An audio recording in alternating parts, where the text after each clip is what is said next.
want to talk about how to propagate geraniums. And I just picked up a 6-pack from Costco, and I'm like, beautiful flowers. I'd love to have a bunch of these in different spots. They grow really well. I'm in the Northwest, and it's a great thing spring through fall. Beautiful color. I love the green. But yeah, when the budget's a little tight, or when it's just fun to make some new ones, it works. These things propagate pretty well. So I'm going to walk you through a few parts about this, but these things actually will take root very quickly, and within a matter of weeks, you've got yourself another plant that's thriving. And so I'm going to take you through just a little bit of the steps with that, as well as last winter, or this last winter, which just is finishing up, I took a few of my geraniums and I did a little experiment to see if I could overwinter them. So I'll give you a little update, show you what they look like now, and kind of tell you the stories.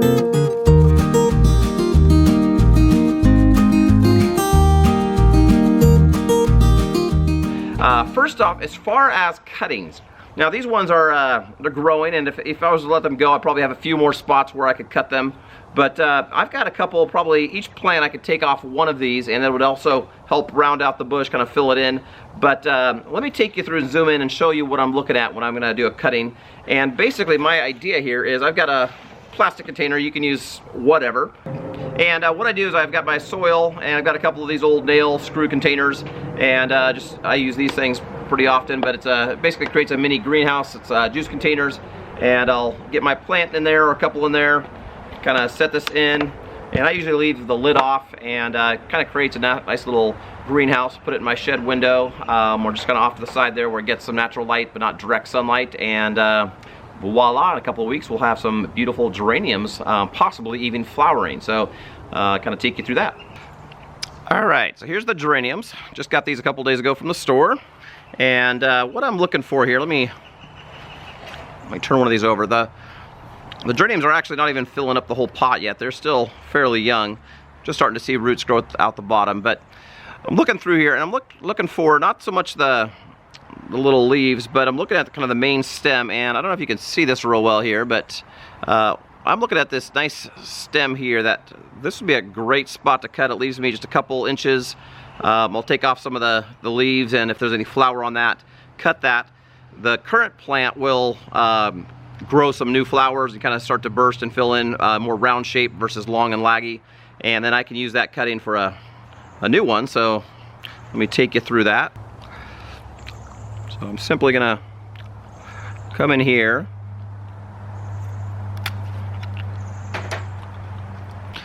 alright, so here's the little cutting here, and you can see it looks like a nice little plant without roots, but this is going to shoot out some roots pretty quick. So first thing I want to do is I want to make sure I get rid of any flowers. So I'm going to just pull these back. In fact, the breakage, the little wound, is actually good for an area where roots can kick out. So I got one other flower here, and I'm just going to break that off. And then down here I only need a couple of leaves, so I'll again pull these back, create some wounds.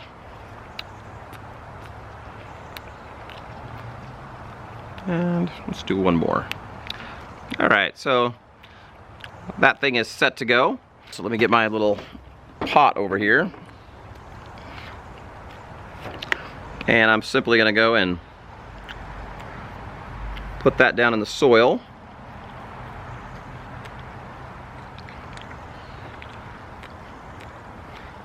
Fill that in, and I think with what I have here, I'll be able to get probably 3 or 4 in there. So I'm going to take a couple cuttings off of this. Still want to be able to enjoy these current geraniums in the next few weeks, but let me go ahead and get another one here. Okay, so again, you can see here's that main lead coming up, all the leafy branches, and so I'm going to go down here towards the bottom.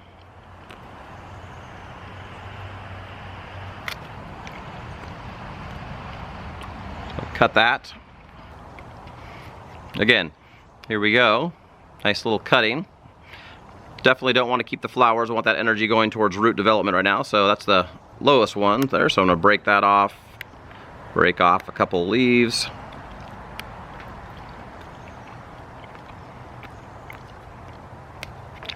Alright, so I got a couple leaves still on there. I got some wounds. Take off each of these little leaf nodes. Back. Alright, so you can see here, Got a couple leaves on there, got some wounds, and I'm just gonna, again, put that down there just so the leaves are above the dirt level. It's about 2 inches down into the dirt.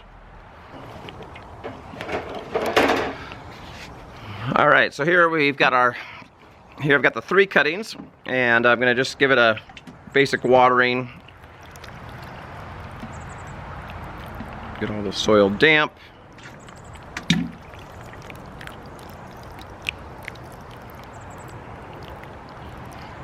All right.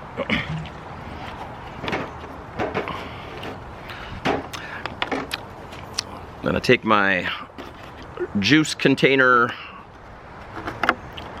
carefully put that around the leaves, and I like to press it down about a ½ inch. Kind of get that set. Let me take you back and show you what this looks like. All right, so you can see here, nice square container. Got my juice, and inside, there they go. And probably about half an hour or so, you'll start seeing some condensation on this juice container. And that'll help keep things warm. I'm gonna put that right inside my shed where it's typically 55, 60 degrees. And we'll see what happens in a couple weeks. All right, so this is a little look inside my shed. I've got a south-facing window, a set of windows there, and then there's an east and a west window, so I can get some good light in here. And then you can see here, there's my 2 cuttings. So they'll get some definitely indirect light and then mild morning light, but not a lot of direct sunlight, so that'll be good for those. But I want to show you right behind here. I've got 3 of these. These are some geraniums that I overwintered. Let me take one of these outside and show you what it looks like and tell you the story. So this is a second piece of the geranium adventure I want to show you.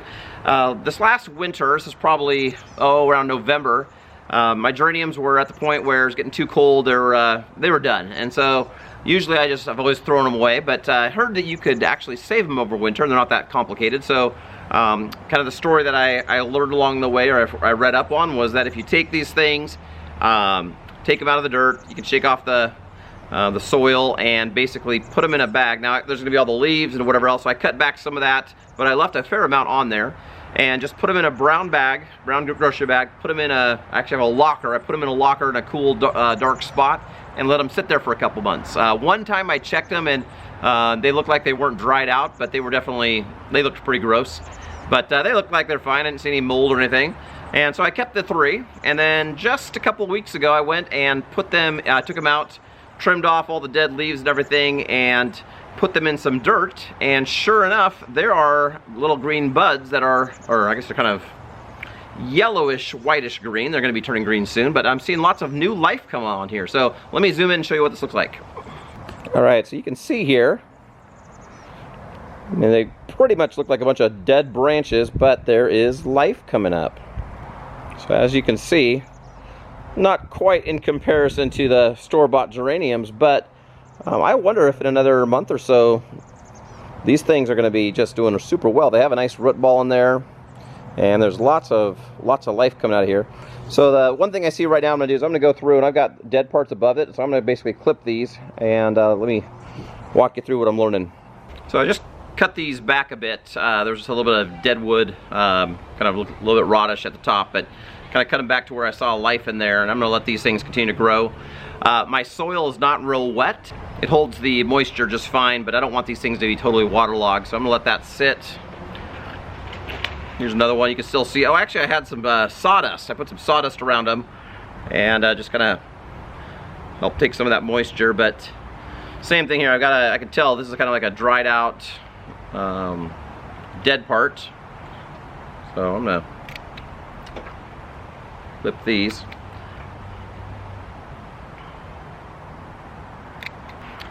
And definitely nothing beautiful in and of themselves right now, although I find just incredible beauty in seeing life come.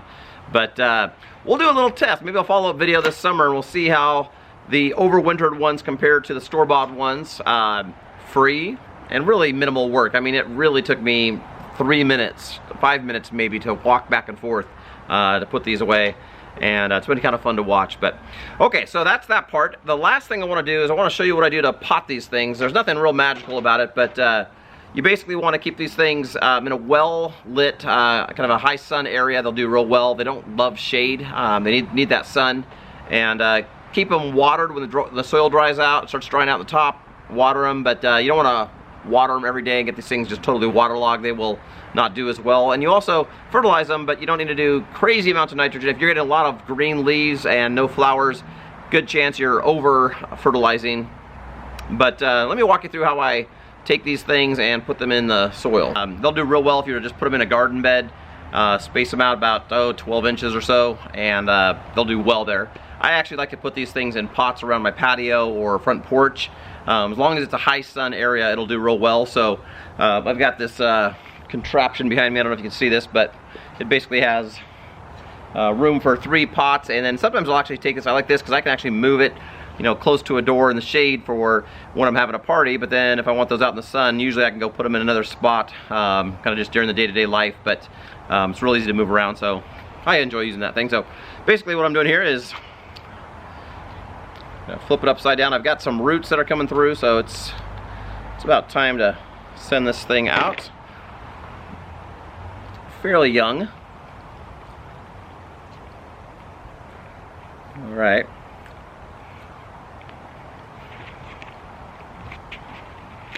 And then for my dirt, my soil, there's, you know, the store potting mix, that works fine.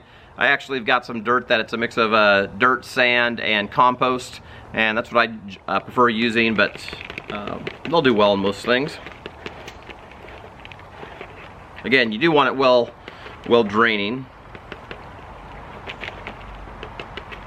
And I'm not burying that the top of the plant. I'm basically keeping the same level that the plant was in that I got from the store, but basically wherever the life comes, the leaves and all that, I want that part above the dirt. Give it kind of a rattling, shaking, get things settled. This thing is good to go. This thing was, doesn't need a lot of moisture, just this thing, no problem with holes in the table, it leaks through and hits you. All right, there we go.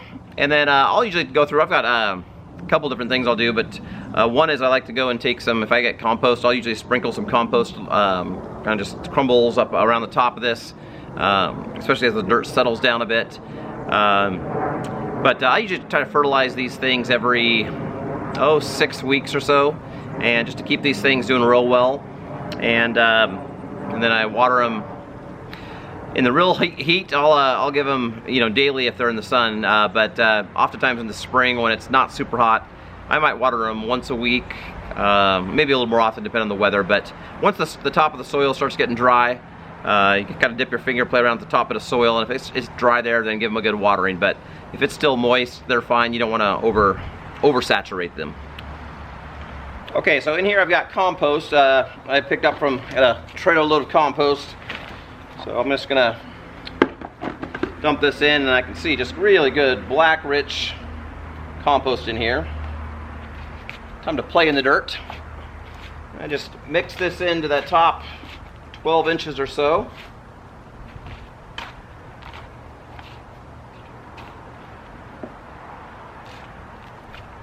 So with my compost, it's actually a mix of compost with a little bit of sand and a little bit of bark mixed in. Works out real well, so I'm going to go ahead and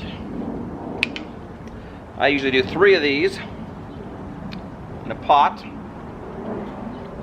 And after these things really get going, they fill it out. Just creates a real beautiful pot here. So these are the ones I just clipped propagating, so they're gonna need a couple of weeks to get back to what they were.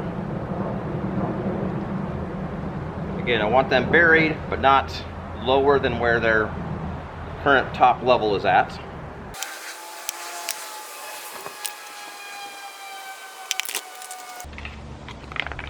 I always like to take one of the tags and I put it in the side of the pot and kind of bury it so you don't see it, so it's hidden. But if I ever want to look back and see what this kind of is, or in this case I'm going to plan on overwintering them again if the other ones turn out great. So I like to always keep a tag or two kind of hidden in the edge of the pot, so I can get the information but it's not visible on the patio. So 2 things I like to do with my potted plants. Obviously, okay, actually 3 things. I like to water and fertilize them. Those are 1 and 2. But the third thing I like to do is I like to take mulch. You can see around my beds I've got landscaping mulch I put down, but I like to take that landscaping mulch and put about a 1-inch layer, just kind of skim it across the top. It gives it a nice finished look, and then also gets it set to hold moisture. Keeps a nice warm blanket on there. So, all right, so I've got my mulch. It looks a lot like the compost.